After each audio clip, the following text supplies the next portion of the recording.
एक अच्छे डेटा के बारे में। और ये चीज़ें मैंने आप लोगों को कई समय पहले भी बताई थी कि यस, ये चीज़ें हम लोगों को भविष्य में धीमे धीमे करके इंप्रूव होते हुए देखने को यहाँ पे मिलने वाली है। एंड फाइनली दोस्तों हम यहाँ पे कह सकते हैं यस, अलग अलग हिस्ट्री क्रिएट होते हुए देखने को यहाँ पे मिल रहे हैं। मतलब देखिए, रिसेंटली भी मैंने एक बात आप लोगों को बताई थी, अगर आप एक इन्वेस्टर हो एंड अगर आप एक लॉन्ग टर्म इन्वेस्टर हो, सो लंबी अवधि की पारी के लिए क्या चाहिए, हमारे मार्केट में पैसा आना चाहिए। ठीक है, तभी तो मार्केट टिकेगा। अगर पैसा निकाला जाएगा तो market collapse, as simple as that.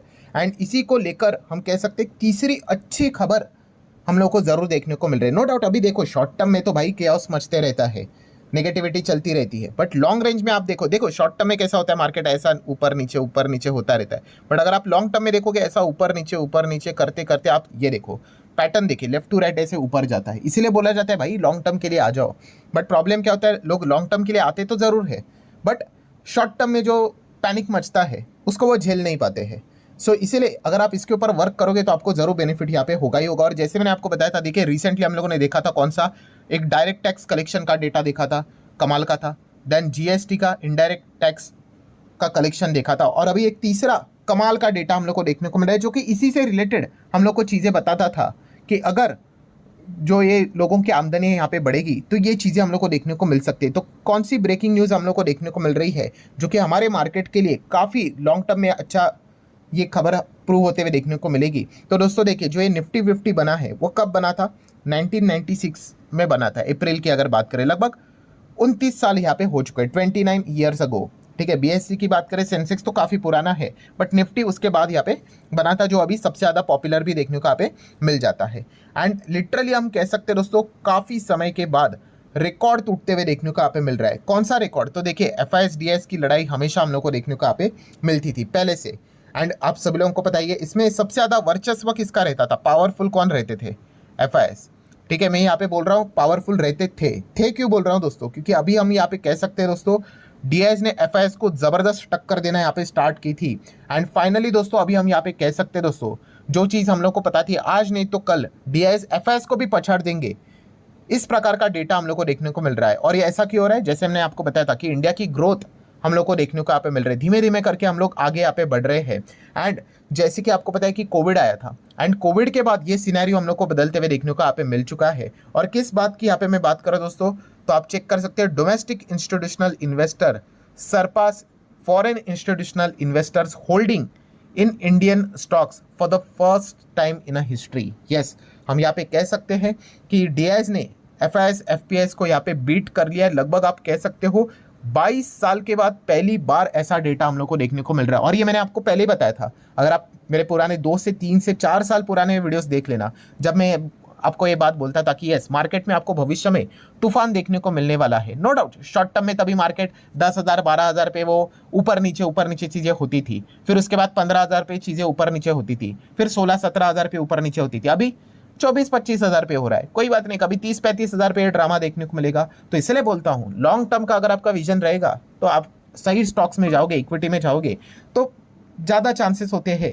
कि रिटर्न्स बनाने से related rather than short term. और यही चीज़ें हम लोग को देखने को यहाँ पे मिल रही है कि अभी एफआईएस को भी यहाँ पे पछाड़ा जा चुका है, किसने, डीआईएस ने। एंड इसी से रिलेटेड अगर मैं आपको ये डेटा यहाँ पे दिखा दूँ तो आप चेक कर सकते हो, डोमेस्टिक इंस्टीट्यूशनल इन्वेस्टर की होल्डिंग कितनी है, 17.62% यहाँ पे हो चुके हैं। वहीं पे एफआईएस एफपीएस की बात कर ले तो होल्डिंग अभी कितनी हो चुकी है, 17.22%। ठीक है, सो ये जो परसेंटेज में आपको देखने को मिल रहा है, मतलब 100% मार्केट की अगर हम लोग बात करें तो इसमें देख सकते हो डीआईएस कितना है, 17.62 एंड एफआईएस कितना है, 17.22। मतलब इनके अलावा भी बहुत सारे प्लेयर होते हैं मार्केट में।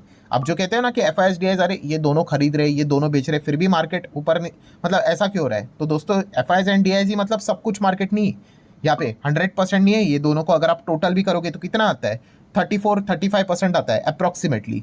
स्टिल आप देख सकते हो बाकी का कितना बड़ा होल्डिंग मार्केट में देखने को मिल जाता है। ठीक है, सो ये पॉइंट भी को भी आप लोगों को यहाँ पे समझ में आना चाहिए। बट इंपॉर्टेंट चीज क्या है कि यस, एफआईएस से ज्यादा डेटा, एफपीएस से ज्यादा डेटा अभी डीआईएस का हम लोग को देखने को यहाँ पे मिल रहा है। नो डाउट आप ये कह सकते हो, अरे सर उन्होंने माल अपना यहाँ पे बेचा है। देखिए, ये खरीदारी बिकवाली ये चलती रहती है, ऐसा कभी नहीं होता कि हमेशा कोई बिकवाली ही करता रहता है, और ऐसा भी नहीं कि हमेशा कोई खरीदारी करता रहता है। दोनों खरीदेंगे भी, बेचेंगे भी। ठीक है, जहाँ पे एफआईएस अगर आप देखते हो कि वो मैक्सिममली नेट बाइंग करते, तो देख लेना डीआईएस भी नेट सेलिंग करते हैं। ठीक है, क्योंकि उन्हीं के बीच में हम लोग को ज़्यादा डील्स होते हुए देखने को यहाँ पे मिल जाती है। अगर आप 10 साल पहले का डेटा देखोगे, यहीं पे एफआईएस एफपीएस का डेटा वो तो 21% के आसपास चलते थे फॉरेन इंस्टीट्यूशनल इन्वेस्टर, ठीक है। एंड डीआईएस अगर देखा गया तो उनके नीचे यहाँ पे रहते थे। बट फिलहाल की अभी अगर हम लोग यहाँ पे बात करें तो डीआईएस ने एफआईएस को यहाँ पे पछाड़ लिया। और कैसे, इसके पीछे का रीजन क्या है? तो ऑलरेडी जैसे मैंने आप लोगों को यहाँ पे बताया था दोस्तों कि डोमेस्टिक इंस्टीट्यूशन इन्वेस्टर मतलब म्यूचुअल फंड, खास करके म्यूचुअल फंड। अभी देखिए इंश्योरेंस कंपनी है, पेंशन फंड है, सब कुछ ठीक है, बट सबसे ज़्यादा मनी पंप किसने किया है पिछले 5 साल में? तो इसके पीछे का रीज़न है यहाँ पे म्यूचुअल फंड। एंड उसी के साथ साथ हम ये भी कह सकते हैं कि इंडिविजुअल इन्वेस्टर भी, उनका भी पर्सपेक्टिव मार्केट के प्रति हम लोग को बदलते हुए देखने को यहाँ पे मिल रहा है। मतलब उनके जो सेविंग्स है, जैसे कि फिक्स डिपॉजिट, काफ़ी लोग रियल एस्टेट में रखते थे, अभी उनका पैसा हम लोग को बहुत कुछ हद तक इक्विटी में भी आते हुए देखने को यहाँ पे मिल चुका है, ठीक है। सो डेफिनेटली इन सारी चीज़ों के चलते अगर हम लोग यहाँ पे बात करें तो क्या यहाँ पे पता चल रहा है कि डीआईएस हम लोग को लगातार ऊपर भागते हुए देखने को यहाँ पे मिल रहे हैं। एंड अगर इसके पीछे अगर किसी को मैन ऑफ द मैच देना है, मैन ऑफ द मैच मतलब क्या रीजन देना है, तो भाई वो रिटेल इन्वेस्टर ही है। कि रिटेल इन्वेस्टर के पार्टिसिपेशन के चलते, और रिटेल इन्वेस्टर मतलब इसमें भी दो चीज़ें होती है, एक होते हैं इंडिविजुअल एंड दूसरे कौन होते हैं, ये म्यूचुअल फंड वाले। एंड म्यूचुअल फंड वाले भाई बहुत बड़े हैं, ठीक है, और ये काफ़ी ज़्यादा मैच्योर इन्वेस्टर यहाँ पे होते हैं, क्योंकि वो अपने अपने प्रोफेशन में यहाँ पे बिजी रहते हैं और जो भी पैसा कमाते हैं भाई वो इन्वेस्ट तो करना होता है, तो म्यूचुअल फंड के थ्रू ही वो हम लोग को करते हुए देखने को यहाँ पे मिल जाते हैं। और म्यूचुअल फंड में भी आप देख सकते हैं एसआईपी, अभी मार्च का ही डेटा देख लो, लगभग 26,000 करोड़ के आसपास देखने को मिल रहा था। इतना मार्केट में ऊपर नीचे चीज़ें, नेगेटिविटी, केओस मचने के बावजूद भी, ठीक है। तो ये बात दर्शाती है दोस्तों कि इन्वेस्टर ज़्यादा और समझदार होते हुए देखने को मिला है। देखिए हर कोई आपको वैसा नहीं मिलेगा, आपको हर प्रकार के इन्वेस्टर मिलेंगे, जो एकदम टॉप पे खरीदने के लिए आते हैं वो भी मिलेंगे, एकदम गिरावट होने के बाद भागने वाले भी मिलेंगे, आपको ऐसे भी मिलेंगे कि गिरावट में ज़बरदस्त डबल ट्रिपल अपने एसआईपी कर देते हैं, ऐसे भी मिल जाते हैं। तेज़ी में कुछ नहीं, बस तेज़ी को एंजॉय करते, पुराने इन्वेस्टमेंट को एंजॉय करते, वापस मार्केट को गिरने का इंतजार करते। हर किस्म का इन्वेस्टर आपको मार्केट में यहाँ पे मिल जाता है। सो डेफिनेटली हम यहाँ पे कह सकते हैं चीज़ें यहाँ पे बदलती हुई देखने को मिली। अगर आप थोड़ा सा पीछे चले जाओ फाइनेंशियल ईयर 17 में, तो पूरे साल का एसआईपी का इन्फ्लो देखिए कितना था, ऑलमोस्ट राउंडेड ले लो 44,000 करोड़ पूरे साल का। और अभी कितना चल रहा है, आप फाइनेंशियल ईयर 25 की बात कर लो, लगभग 2,90,000 करोड़। आप देख लो 44,000 करोड़ का पूरे साल का एसआईपी, और अभी कितना चल रहा है 2,90,000 करोड़। ये धीमे धीमे बढ़ बढ़कर एक टाइम पे ऐसा भी आएगा कि 4,40,000 करोड़ भी होगा, मतलब 10 गुना, ठीक है। इतना चीज़ें भी हम लोग को देखने को यहाँ पे मिलने वाली है। अगर आप मंथली भी डेटा देखोगे, ठीक है, एक टाइम पे 3,000 करोड़ की एसआईपी होती थी, ठीक है, और अभी अगर आप मार्च का डेटा देख लेना कितना है, ऑलमोस्ट 26,000 करोड़ का, मतलब किधर 3,000 करोड़ और किधर 26,000 करोड़, और कैलकुलेशन करके देख लो कितना गुना होता है, ठीक है, 7-8 गुना आपको देखने को मिलता है कि नहीं, even though more than that. सो ये चीज़ें हम लोग को बढ़ते हुए देखने को मिल रहे हैं। और इसी चीज़ के चलते कंक्लूजन क्या है दोस्तों, कि ये जो इन्फ्लो हम लोगों को आते हुए देखने को मिल रहा है, ये जो पार्टिसिपेशन मार्केट में होते हुए देखने को मिल रहा है, इस चीज़ के चलते क्या हो रहा है, जो ये गाड़ी का स्टेयरिंग जो हम लोग को देखने को मिल जाता है, गाड़ी मतलब क्या, हमारा ये जो निफ्टी है, मार्केट है, इसका स्टेयरिंग अभी किसके हाथ में है? अभी इसका स्टेयरिंग डोमेस्टिक इंस्टीट्यूशनल इन्वेस्टर के पास ज़्यादा तरीके से हम लोग को देखने को यहाँ पे मिल रहा है। पहले क्या होता था, एफआईएस के पास रहता था, एफआईएस ने बेच दिया तो मार्केट कोलैप्स, ठीक है, एंड एफआईएस ने खरीदा तो मार्केट में तेजी। अब ऐसा नहीं होता है। अगर आप अभी का थोड़ा सा सिनेरियो चेक करोगे, पिछले 5 साल में रहता है एफआईएस का भी भाई प्रेजेंस काफ़ी बड़ा है, हम अभी भी देख रहे हैं, उसको इग्नोर नहीं कर रहे हैं हम लोग। बट धीमे धीमे करके क्या हो रहा है चीज़ें कि अभी हम लोगों को मार्केट में डीआईएस बड़े बनते हुए देखने को यहाँ पे मिल रहे हैं, और एफआईएस की पोजीशन धीमे धीमे करके छोटी होती हुई देखने को मिल रही है। और ये काफ़ी अच्छा साइन यहाँ पे रहता है कि लोगों का पार्टिसिपेशन मार्केट के प्रति हम लोगों को और ज़्यादा गहरा होते हुए देखने को यहाँ पे मिल रहा है। एंड अगर मैं डेटा भी अगर आप लोगों को दिखा दूँ, तो डेटा में भी आप यहाँ पे देख सकते हो, ये देखिए